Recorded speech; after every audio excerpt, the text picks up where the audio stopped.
சமையல். இன்னைக்கு ஒரு வாழைப்பூ ரெசிபிங்க. வாழைப்பூலயே கொஞ்சம் வித்தியாசமான ரெசிபி. இப்போ நான் வாழைப்பூல வெண்பொங்கல் செய்ய போறேன். வாழைப்பூ வெண்பொங்கல் கோயம்புத்தூர் ஆனந்தாஸ் ஹோட்டல்ல ரொம்ப ரொம்ப ஃபேமஸ்ங்க. கோயம்புத்தூர் போனவங்க கண்டிப்பா, அதுவும் ஆனந்தாஸ் ஹோட்டலுக்கு போனவங்க கண்டிப்பா இந்த வெண்பொங்கல் சாப்பிட்டுருப்பீங்க. ஒரு சின்னதா ஒரு வாழைப்பூ எடுத்திருக்கேங்க. இன்னைக்கு நம்ம செய்ய போற வாழைப்பூ வெண்பொங்கலுக்கு நான் இந்த மாதிரி குட்டியா ஒரு வாழைப்பூ எடுத்திருக்கேங்க. இப்போ இதை சுத்தம் பண்ணிட்டு வந்துடலாம். இந்த நரம்பை எடுக்கணும் இல்லைங்களா? இப்போ இதெல்லாம் எடுத்துட்டு சுத்தம் பண்ணி இதை நான் நல்லா நறுக்கிட்டு வந்துடுறேங்க. காட்டினே பாருங்க, சின்னதாக தான் ஒரு வாழைப்பூ எடுத்திருக்கேன். அதை நான் நல்லா இந்த மாதிரி சுத்தம் பண்ணிட்டேன். அதே மாதிரி நுனியில நம்ம சுத்தம் பண்ண வேண்டாம், இப்படியே இதை கட் பண்ணி போடலாங்க. அதனால தப்பு இல்லை. இதுல ஒரு மொட்டு இருக்கும் பாருங்களா, அதை நான் சாப்பிட்டுட்டேன். அந்த மொட்டு ரொம்பவே டேஸ்டா இருக்கும். அதுவும் யூட்ரஸ்க்கெல்லாம் ரொம்ப நல்லது அப்படின்னு சொல்லுவாங்க வாழைப்பூ. அதனால நான் அதை சாப்பிட்டுட்டேன். வாழைப்பூல இல்லாத சத்துக்களே கிடையாதுங்க. அவ்வளோ சத்துக்கள் இருக்குங்க. இதோட துவர்ப்பு நமக்கு உடம்புக்கு ரொம்ப ரொம்ப நல்லதுங்க. இந்த வாழைப்பூ நம்மளோட ரத்தத்தை சுத்தம் பண்ணுது, கொழுப்பை கரைக்குது, சர்க்கரையை கண்ட்ரோல் பண்ணுதுங்க. மாதவிடாய் கோளாறு இருக்கவங்க எல்லாமே இந்த வாழைப்பூ நிறைய செஞ்சு சாப்பிடலாம். இந்த மாதிரி எண்ணற்ற பயன்கள் இதுல நார்ச்சத்து இருக்கு, இரும்பு சத்து இருக்கு, பொட்டாசியம் இருக்கு, கால்சியம் இருக்கு. எல்லா சத்துக்களும் இந்த வாழைப்பூல இருக்குங்க. வாழைப்பூவை நம்ம அடிக்கடி எல்லா வயசினரும் எல்லா வயது தரப்பினருமே இந்த வாழைப்பூவை நம்ம உணவுல எடுத்துக்கலாங்க. அப்புறம் இந்த வாழைப்பூல எண்ணற்ற ரெசிபிக்களும் செய்யலாங்க. உங்களுக்கு தெரியாததுல எல்லாருமே நீங்களும் செஞ்சுட்டு இருப்பீங்க. ஆனா என்ன, இந்த வாழைப்பூவை சுத்தம் பண்றது கொஞ்சம் கஷ்டமான வேலைங்க. இந்த மடல் எடுத்து அதுல இருக்க அந்த நரம்பை எடுத்துட்டு அதுக்கப்புறம் நம்ம கிளீன் பண்றதுக்கு நமக்கு சோம்பேறித்தனமா இருக்கும். ஆனா கண்டிப்பா நீங்க சோம்பேறித்தனப்படாம வாரத்துல ஒரு நாளாவது நீங்க வாழைப்பூ சேர்த்துக்குங்க. நான் கண்டிப்பா சேர்த்துப்பேங்க. வாழைப்பூல கூட்டு வைக்கலாம், பொரியல் வைக்கலாம், அவியல் வைக்கலாம். அவியல் எல்லா காயும் சேர்த்து செய்யும்போது இந்த வாழைப்பூவும் கூட போடலாம். வாழைப்பூ சட்னி அரைக்கலாங்க, வாழைப்பூ சாம்பார் வைக்கலாம். அப்புறம் நான் சொல்ல மறந்துட்டேனேங்க, இந்த வாழைப்பூல பிரியாணி செய்யலாங்க, வாழைப்பூ கிரேவி செய்யலாம், குருமா செய்யலாம். ஏன் வாழைப்பூ சைவ மீன் குழம்பு கூட இதில் செய்யலாங்க. அதுக்கப்புறமா இந்த வாழைப்பூல கோலா உருண்டை செய்யலாம், வாழைப்பூ ஜூஸ் போடலாம், வாழைப்பூ வடை பண்ணலாம். இந்த மாதிரி நிறைய ரெசிபிகள். நம்ம சப்பாத்திக்கு கூட ஒரு ஸ்டஃபிங் மாதிரி பண்ணிட்டு வாழைப்பூல சப்பாத்தி போடலாம். நான் இன்னைக்கு வாழைப்பூல வெண்பொங்கல். குழந்தைங்க வாழைப்பூ பொரியலை பண்ணி கொடுத்தீங்கன்னா சாப்பிடவே மாட்டாங்க. எனக்கு பிடிக்காது அப்படின்னு வச்சுட்டு உடனே போயிடுவாங்க. ஆனா நீங்க இதை வெண்பொங்கல்ல சேர்த்து செஞ்சு பாருங்க, ரொம்ப அட்டகாசமா இருக்குங்க. இந்த வாழைப்பூ வெண்பொங்கல் ரெசிபியை தஞ்சாவூர் மேனகா கார்ட்ஸ் கார்த்தி சார் எனக்கு சொல்லியிருக்காங்க. மேடம் கண்டிப்பா நீங்க இந்த ரெசிபியை செஞ்சு பாருங்க, சாப்பிட்டு பாருங்க, அமோகமா இருக்கும் அப்படின்னு சொன்னாங்க.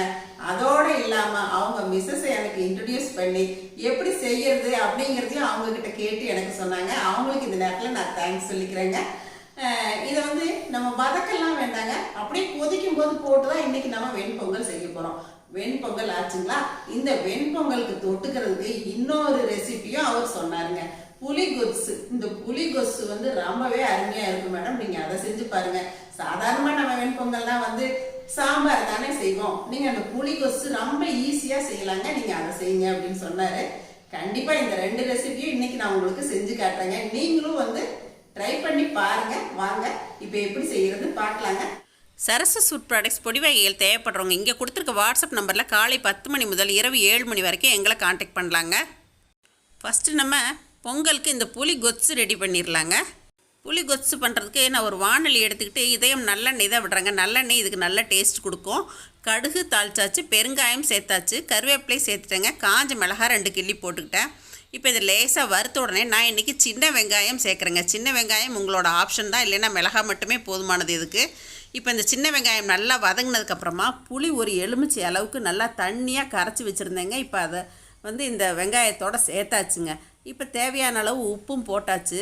இப்போ இது பாருங்கள், நல்லா தண்ணியாக தான் இருக்கணும், அப்போ தான் பொங்கலுக்கு ரொம்ப டேஸ்ட்டாக இருக்கும். இது ஜஸ்ட்டு ஒரு ரசம் மாதிரி ஒரு கொதி வந்தால் போதுங்க, ரொம்ப கொதிக்கவே விட வேண்டாம்.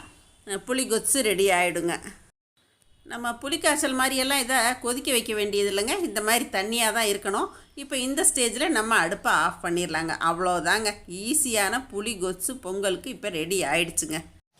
இந்த புளி கொத்து நம்ம இன்றைக்கி புதுசாக செய்கிறோமே, சாப்பிட்றாங்களோ இல்லையோ அப்படின்னு சொல்லிட்டு பருப்பு சாம்பாரும் கொஞ்சம் டிஃபன் சாம்பார் கலக்கி வச்சுட்டேங்க. ஆனால் தீர்ந்தது என்னவோ அந்த புளி கொத்து மட்டும்தாங்க. இப்போ நான் வாழைப்பூ பொங்கலுக்கு ஒரு ப்ரெஷர் பேனில் தேவையான அளவுக்கு தண்ணி வச்சுக்கிட்டேங்க. அரிசி பருப்பை நான் 1 மணி நேரத்துக்கு மேலேயே நான் ஊற வச்சுக்கிட்டேங்க. பச்சரிசி, பொன்னி அரிசி பச்சரிசி தான் எடுத்திருக்கேன். பாசிப்பருப்பு 2ஐயும் சேர்த்தே ஊற வச்சுட்டேன். இப்போ வந்து அந்த தண்ணி கொதிக்கும் போது அரிசி சேர்த்த உடனே நம்ம வாழைப்பூ நறுக்கி வச்சதையும் நம்ம இதில் சேர்த்துடலாங்க. உப்பு தேவைக்கு சேர்த்துக்கலாங்க. பொங்கல்னாவே நம்ம கொஞ்சம் தண்ணி ஜாஸ்தியாக சேர்க்கணுங்க. அந்த மாதிரி தான் நானும் ஜாஸ்தியாக சேர்த்துருக்கேன். இப்போ இது ஒரு 4-5 சவுண்டு விட்டலாம். நல்லா குழையணும் இல்லைங்களா? இப்போ வெயிட் ஆறிடுச்சுங்க. பாருங்கள், வாழைப்பூ பொங்கல் நல்லா குழைய வெந்திருக்கு. அதாவது அந்த வாழைப்பூ சேர்க்கறதுனால கலர் இந்த மாதிரி இருக்குது, வேறு ஒன்றும் இல்லை. நான் இந்த கலருக்கு கூட தாளிக்கும் போது ஒரு ஐடியா பண்ணியிருக்கேங்க, சொல்கிறேங்க. இப்போ நல்லா இதை வந்து மசிச்சு எடுத்துக்கலாங்க. வேக வச்ச அரிசி பருப்பி நல்லா மசிச்சு எடுத்துக்கிட்டேங்க. ஒரு வாணலியில் மந்த்ரா கடலை எண்ணெய் ஒரு 2 டேபிள் ஸ்பூன் அளவுக்கு விட்டுக்கலாங்க. 2 டீஸ்பூன் அளவுக்கு நம்ம நெய் விட்டுக்கலாம். நெய் விட்டு தாளிக்கும் போது நல்லாவே வாசமாக இருக்குது. இப்போ சீரகம் தாளிச்சாச்சுங்க. மிளகு போட்டாச்சு. கொஞ்சம் முந்திரி வந்து உங்களோட ஆப்ஷன் தாங்க, விருப்பப்பட்டால் போட்டுக்கலாம். கருவேப்பிலை சேர்த்தாச்சுங்க. இப்போ இதை கொஞ்சம் நல்லா செவக்க வறுத்து எடுத்து நம்ம என்ன பண்ணோன்னா அந்த பொங்கலில் சேர்க்க போகிறோம். அதுக்கு முன்னாடி குழந்தைங்க சாப்பிடுவாங்களோ இல்லையோ அப்படின்னு கொஞ்சமாக நான் மஞ்சத்தூளை இந்த நெய்லேயே சேர்த்துட்டேங்க. இப்போ இந்த கலவையை வந்து நம்ம வேக வச்சுருக்கிற அரிசி பருப்பு கலவையில் சேர்த்தாச்சுங்க. இப்போ இதை நம்ம நல்லா பெரட்டி விட்டுறணுங்க. நல்லா அந்த நெய் எண்ணெயெல்லாம் சேர்ந்து அதோட கலந்து வரணும். அந்த மாதிரி நல்லா பெரட்டி விட்டுறணும். மறுபடியும் நான் ஒரு டீஸ்பூன் கூட நெய் விட்டுக்கிட்டேன். பாருங்கள், அடுத்த கரண்டியால் எடுத்து போட்டால் அப்படி அந்த கரண்டியில் ஒட்டக்கூடாது, அப்படியே விழுகணும், அல்வா மாதிரி விழுகணும் பொங்கல். அப்போ தான் பொங்கல் வந்து சூப்பராக இருக்குங்க. இப்போ எங்கள் வீட்டில் சர்விங்க்கு ரெடியாக இருக்குதுங்க. கமகமா வாழைப்பூ பொங்கல். பாருங்கள், பார்க்கும்போதே சாப்பிடணும் போல் இருக்குல்லங்க. இந்த புளி கொத்து வந்து இன்றைக்கி வந்தது இல்லைங்க. இது வந்து ரொம்ப வருஷத்துக்கு முன்னாடியே எல்லாருமே இந்த பொங்கலுக்கு வந்து ஒரு சைட் டிஷ்ஷாக செஞ்சு சாப்பிட்ருக்காங்க. ரொம்பவே அருமையாக இருக்கும். இது வந்து ஒரு பாரம்பரியமான சைட் டிஷ் தான் அப்படிங்கிறதையும் கார்த்தி சார் நம்மக்கிட்ட தெரிவித்தாருங்க. இந்த மாதிரி ஒரு வாழைப்பூ பொங்கல் செஞ்சு வாழை இலையில் இந்த மாதிரி வச்சு அந்த புளி கொச்சோடு கொடுத்தீங்கன்னா உங்கள் வீட்டு குட்டீஸ் வந்து ரொம்பவே விரும்பி சாப்பிடுவாங்க. இப்போ நான் உங்களுக்கு அதை டேஸ்ட் பண்ணியும் காட்ட போகிறேன். ஒரு பவுலில் கொஞ்சோண்டு வாழைப்பூ பொங்கல் எடுத்துக்கிட்டேன். இந்த புளி கொச்சும் கொஞ்சம் ஊற்றிக்கிட்டேன். இப்போ நான் இதை பெரட்டிட்டு சாப்பிட்டு உங்களுக்கு காட்ட போகிறேங்க. சாதாரணமாக சட்னி சாம்பாரே செய்கிறதுக்கு இந்த மாதிரி ஒரு நாள் ட்ரை பண்ணலாங்க. இப்போ நான் சாப்பிட்டுட்டு உங்களுக்கு சொல்கிறேங்க. டேஸ்ட்டு சொல்லவே வேண்டாங்க, அவ்வளோ ஒரு சூப்பராக இருந்துச்சு. நல்ல காம்போங்க இந்த பொங்கலுக்கு. தஞ்சாவூர் மேனகா கார்ட்ஸ் கார்த்தி சார் சூப்பருங்க. சான்ஸே இல்லைங்க, அவ்வளோ சூப்பராக இருக்குங்க. இந்த புளி கொச்சு இவ்வளோ தண்ணியாக வச்சுருக்கோமே எப்படி இருக்குமோ அப்படின்னு நினச்சேன். ஆனால் எங்கள் வீட்டில் எங்கள் பொண்ணுலேருந்து எங்கள் ஃபேமிலி மெம்பர்ஸ்லேருந்து எங்கள் வீட்டுக்கு ஹெல்ப்புக்கு வர்றவங்கலேருந்து அவ்வளோ பேர் இன்றைக்கி இந்த வாழைப்பூ பொங்கலை டேஸ்ட் பண்ணிட்டாங்க. எல்லாருமே வந்து ரொம்ப சூப்பராக இருக்குன்னு சொல்லிட்டாங்க. அதனால் வியூவர்ஸ், கண்டிப்பாக நீங்களும் இந்த வாழைப்பூ பொங்கலையும் இந்த புளி கொச்சுவையும் ட்ரை பண்ணி பார்த்துட்டு எனக்கு ஃபீட்பேக் கொடுங்க. இதை பார்த்துட்டு எப்பயும் போல் உங்களோட ஃபீட்பேக் சொல்லுங்கள், ஷேர் பண்ணுங்கள், சப்ஸ்கிரைப் பண்ணுங்கள். தேங்க்யூ. மறுபடியும் ஒரு ரெசிபியுடன் உங்களை வந்து சந்திக்கிறேன். நன்றி, வணக்கம். சரசு சமையல் பாருங்கள், சமையல் நல்லா பண்ணுங்கள்.